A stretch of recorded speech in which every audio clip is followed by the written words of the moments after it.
panel to begin with, and it's come from a fairly credible source in the Netherlands as well. Could you blame Man United's board for looking at what happened yesterday and saying, do you know what? We've made a mistake in keeping you.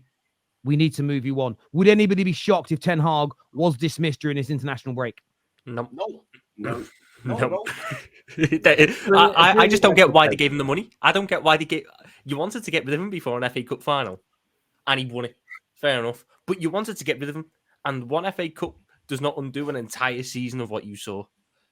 But you give him a new deal and give him 200 million quid for a manager that was massively under pressure, and from the outside looking in, if you're bringing in Ruud van Nistelrooy, who was a manager winning stuff in Holland beforehand, if you bring him in to be the assistant coach, that to me is almost like, yeah, we'll give you the chance, Eric, but we've got our insurance policy for when this goes wrong. When this goes wrong, we don't need to go and panic for the whole 3-4 weeks mid-season trying to find someone. We just give it your assistant, and we can get the goodwill back there. I don't think the board really wanted to keep him, and I get that. But then spending the 200 million quid on these players, and maybe they weren't his, but it doesn't help the narrative when a lot of them have previous connections to him, i.e. XIX, and then you're watching the way that he's playing, and it's still the same problems that have been there from season one. But you're 600 million worse off.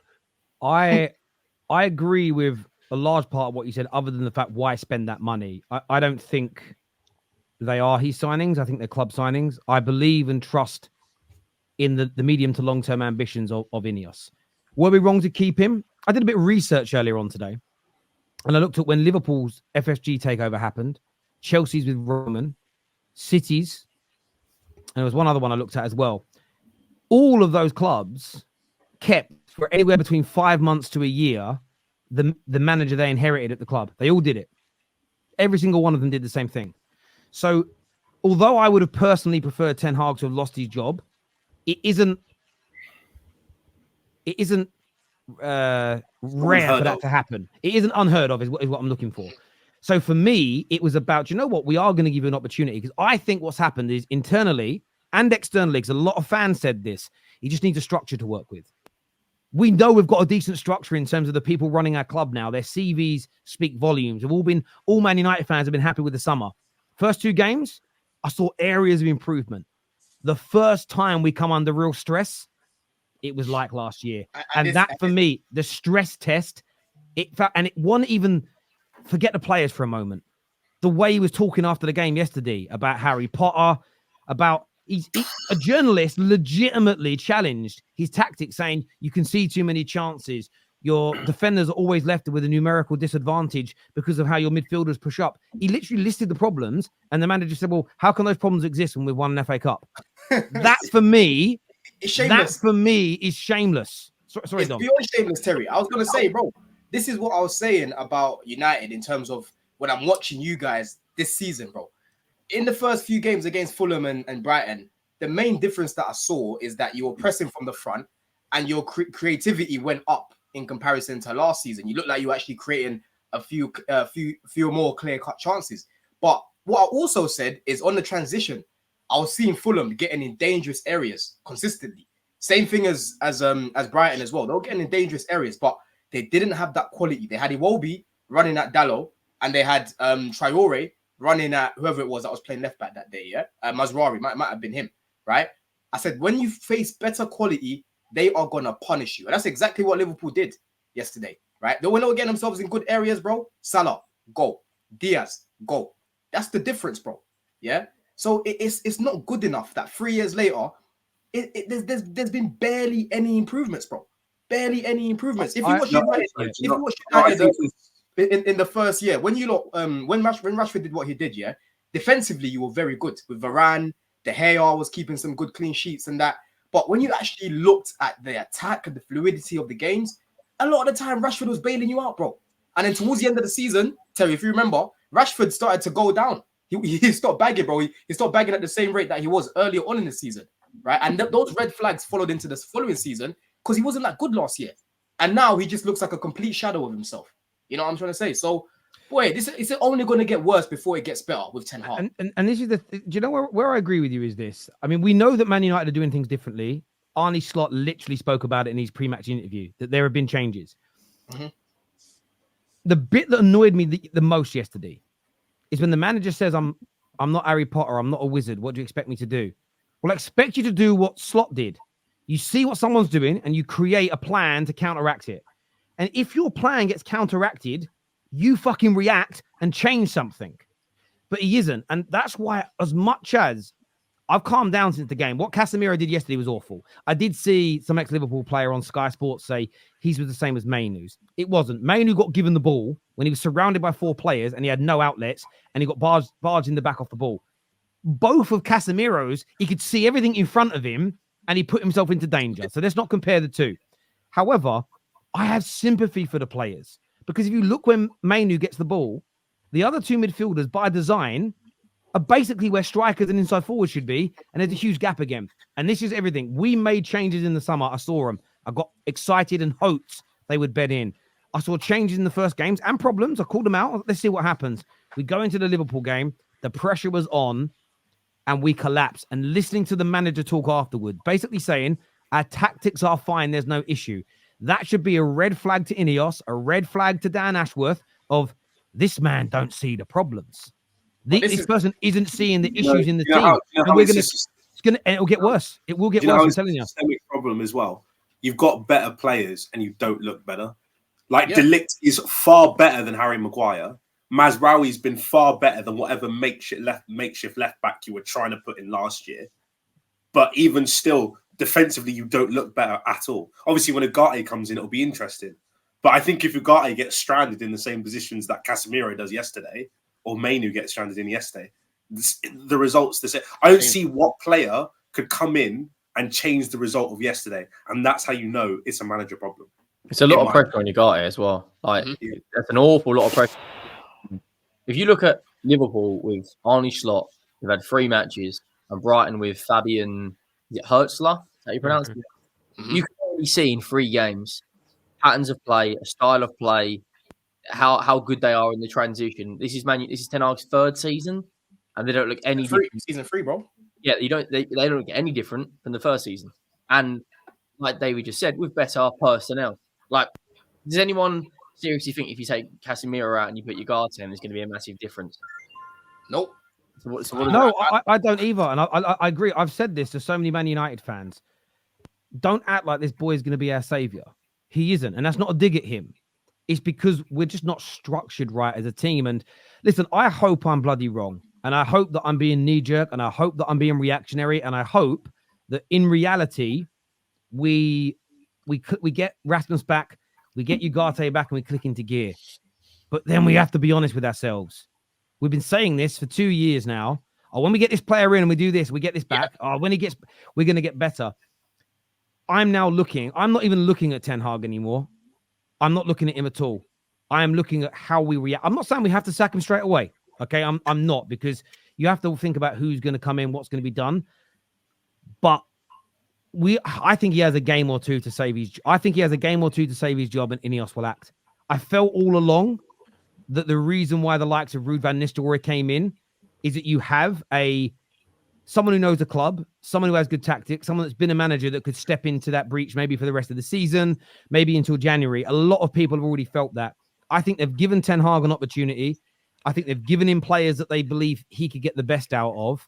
But so far, 4 games, including Community Shield, he has lost 3 of them and won 1.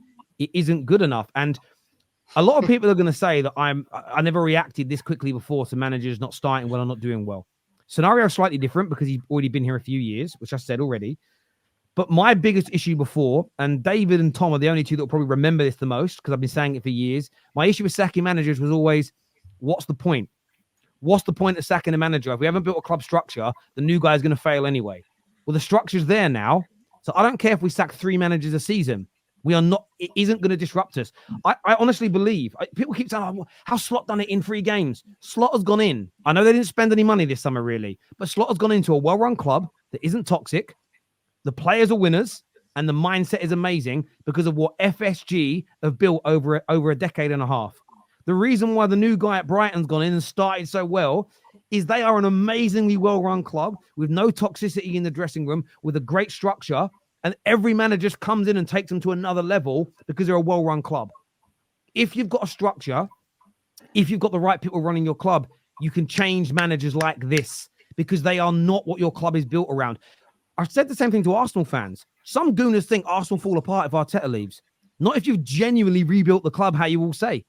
He leaves, you get a manager of equal coaching capability, you might just get that little bit better.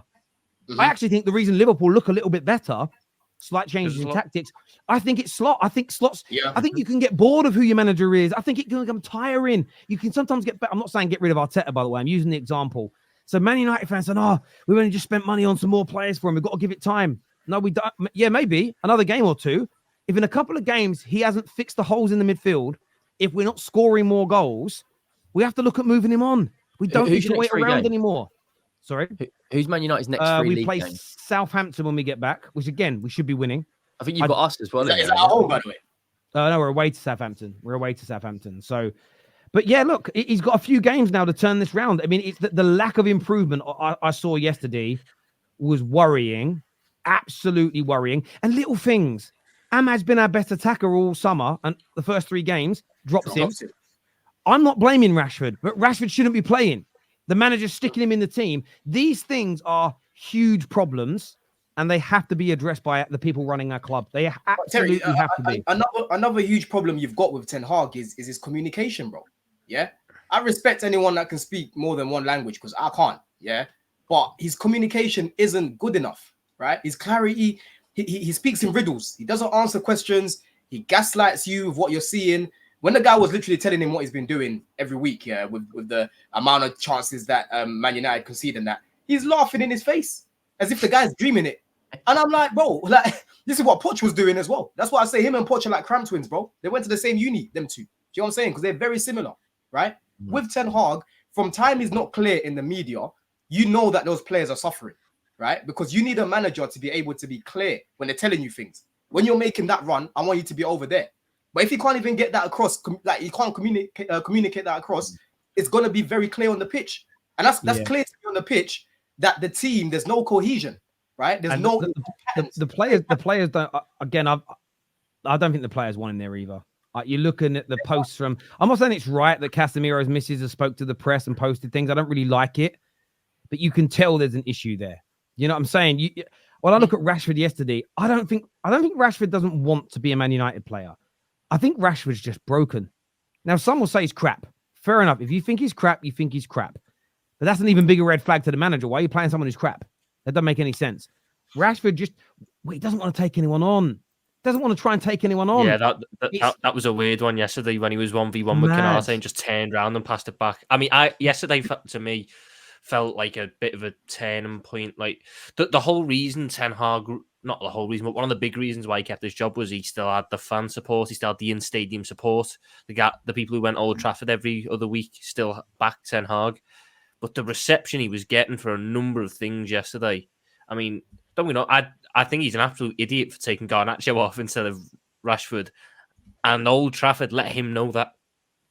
And I don't know if it's possible to bounce back from something like that at Old Trafford at Man United, because that yesterday felt like a lot of fans who were sort of on the fence then went, "Nah, what are we doing here? Why have we done this?" Because it's not like everyone this summer was going, the managerial market's not that great. We've picked up a really good manager. Brighton have picked up a really good manager. If you look hard enough, if you identify what you need, if you identify what you want to go with, you'll find the right guy. And I just feel like maybe the United right guy was at the Euros managing England. Maybe their right guy was somewhere else. Who knows? But I do still I didn't think it was the correct decision to keep him on. And it just seems like that's being validated now. And when you listen to him and some of the stuff he's saying, comparing that to what Arne Slot said, I mean, I found it really funny that Arne Slot's post-match interview was just spending a minute and a half breaking down Manchester United for everyone. No, I agree completely. And look, to play devil's advocate and listen, Ineos may have looked at this. We're never going to know this until later on down the line.